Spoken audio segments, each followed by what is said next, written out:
Hey, so now we're going to show you some tricks. Division is going to play a big role in factoring polynomials. And what you'll see here is the journey of a couple students and the discovery. There's a lot when you look at long division. It's a very arduous and time consuming, and it's really a painful process sometimes, because if you look at how many numbers are repeated, right? We got 6 and a 6 and a 6 and a -7 and a -7. When you're bringing stuff down and you repeat yourself many times. So some mathematicians found some tricks, as they always do, to make our life simpler. It's called synthetic division. However, it has limitations, and this little disclaimer at the top: we are only going to use this for ax plus b. I will teach you, and there are tricks that can do it for other ones, but just so you're clear on what ax plus b, where a equals 1, the divisor, notice this divisor has I'm going to make it a red 1.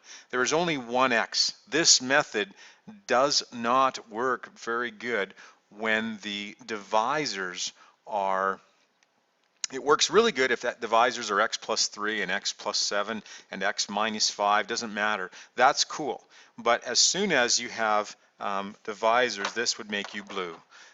If you have divisors of 2x plus 1 or 3x minus 7 and so on, because these aren't 1, this synthetic division doesn't work as good. Okay, you'd end up having to work with fractions and things like that. So it is not recommended, and I'm not going to. If you want to dig deeper and learn that, that's cool. But we're going to continue to use long divisions for questions like that. So when you look at this and you're asked to state the dividend, the quotient, and the divisor, clearly we can see, well, the dividend, in this case, they put some placeholders there.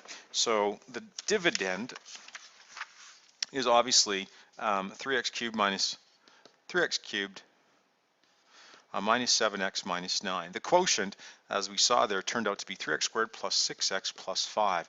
The divisor was obviously x minus 2, and the remainder turned out to be 1. Now, if you explore something called synthetic division, you see, wait a second, how did that happen? So pause, ponder, and see what this student here did, and that's all the work they showed.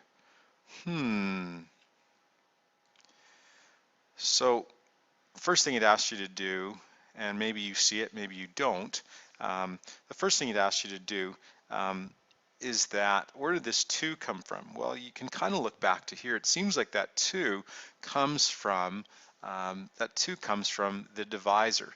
It's actually the opposite, right? I was having that divisor of x minus 2, and this is a positive. This is a positive 2, so they just took the negative.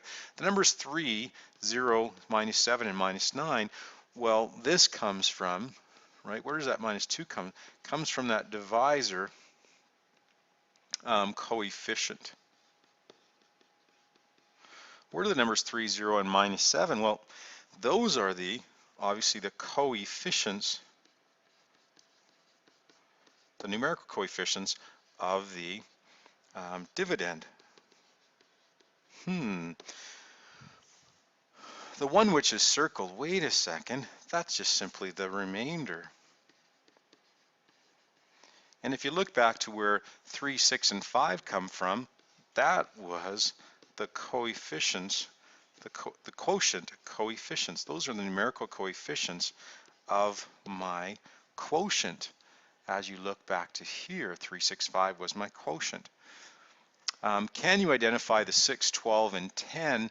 Well, if you look back to where 6, 12, and 10 come from, they are, and 3, 6, 5, and 1, where those come from, we can see that those numbers are, as I was saying, the 6, 12, and 10 and the 3, 6, 5, 1, you can see from above that those were part of the coefficients as you worked your way through the long division. So synthetic division is really just cutting short a lot of the notation and work that we had to do in long division. Now, this particular version, Mr. K is not going to do this opposite thing. There's enough things, little tricks we have to keep track of, so I will not be doing that. The reason that they do it here is that then you don't have to worry about subtracting the opposite. You'll just add. So I'm not going to do it with that particular method.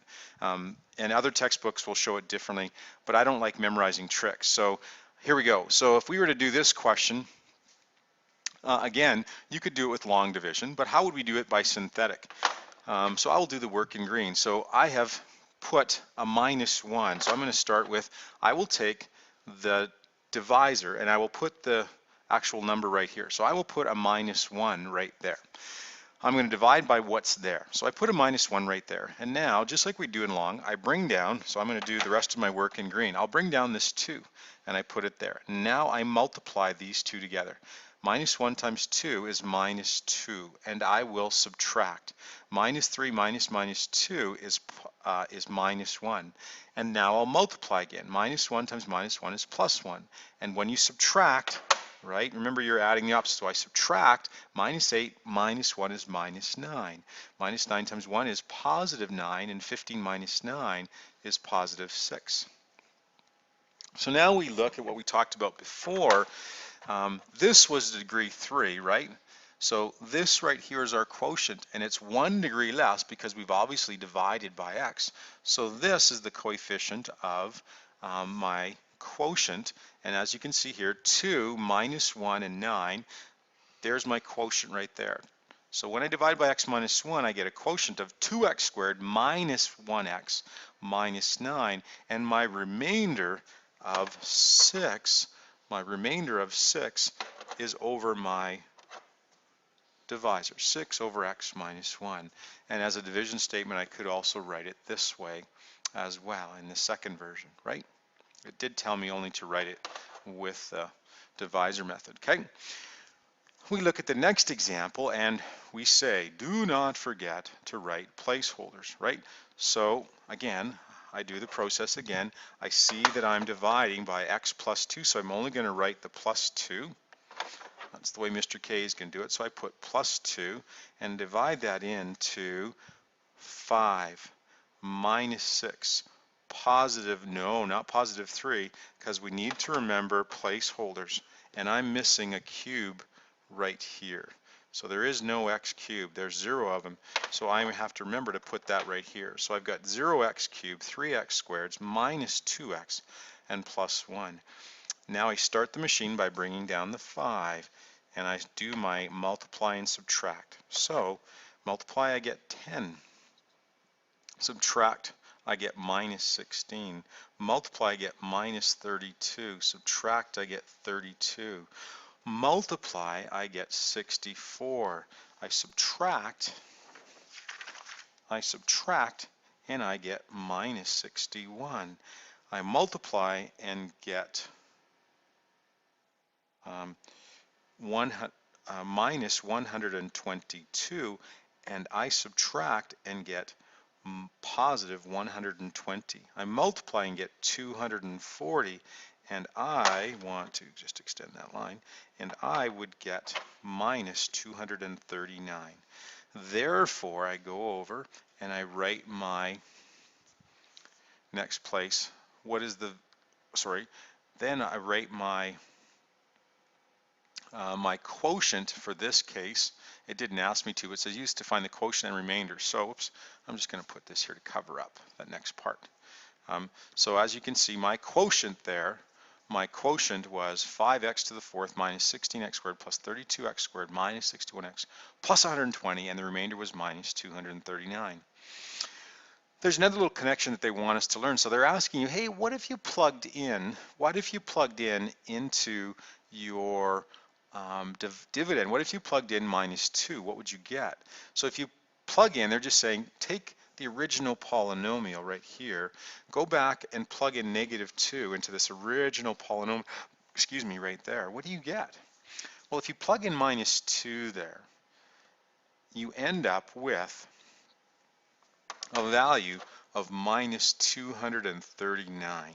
So 5 times minus 2 to the 5, and so on. And that number should be kind of familiar, because you'll notice that you got that same number by working through your whole synthetic division. So the comment, as you ponder, well, why would that happen? Well, it seems very cool, because I can get the remainder for dividing by x plus 2 by simply subbing in minus 2, which is the 0 of that divisor. I wonder if that's going to come into use.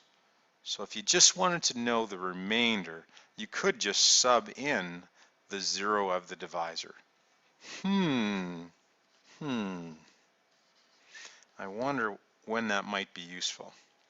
They're going to ask us to do a few other things and tricks and get to know division a little bit deeper. So in this case, we have a couple coefficients that we're trying to find. So if we were to sit back and go, okay, well, I'm going to divide by x plus 3. So I'm just going to put a 3 right here and start my machine. 3 times 2 is 6. 2 minus 6 is it going to end up being minus 4. This is minus 12 right there. So what we're really seeing is if we look at this column right here, what we really see, they're asking us to find m and p. So what we're really seeing is that, well, if I look at this row right here, what I really see is that minus m minus minus 12 is equal to 2m.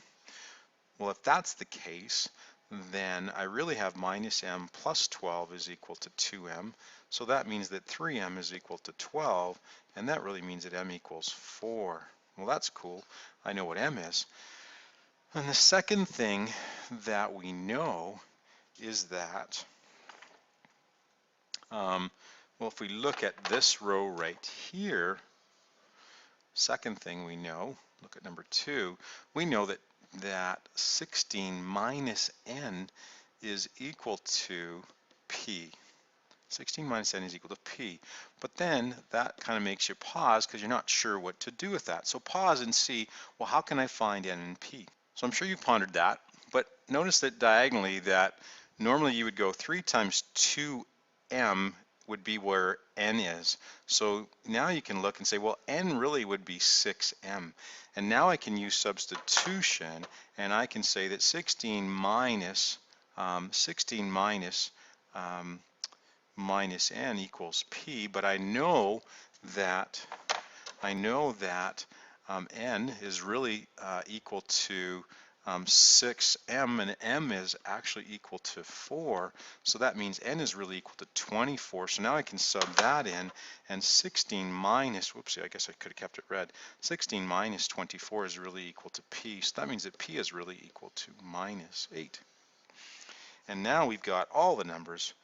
P is minus 8, n is 24, and obviously m was 4. All right. We continue on. And last question says, if this is divided by x plus 2 and the remainder is 3, find the value of a. So once again, you'll set up your synthetic division, and again, try this on your own and come back and see what you've got. But I will set up my divisor, which would be 2, my dividend, which is a 2, a minus 4, an a, and a 3. And now below that, I know that my remainder is 3. So this number at the very back end is 3. I'm trying to figure out what a is, and we're going to work our way to that. So let's just start doing some division, right? So let's work it through. So this is a 2, and 2 times 2 is 4, and 2 times 2 is 4, subtract, so that's minus 8. 2 times minus 8 is minus 16, and we end up with a minus minus 16, which this would be a plus 16. But we also know that this right here had to have been, so this number in this box right here is kind of magical, because in order for this to be a 3, this must have been, I'm saying it has to be 0, because how could you possibly have,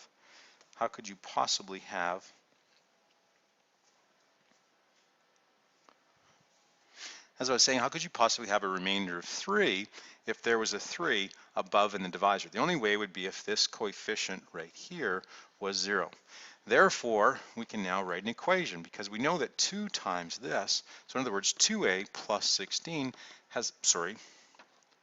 needs to be written like this. 2 times a plus 16 has got to be equal to 0. And the only way that that could happen would be if a plus 16 was equal to 0, and that can only happen if a is equal to minus 16. And therefore, that's what a is.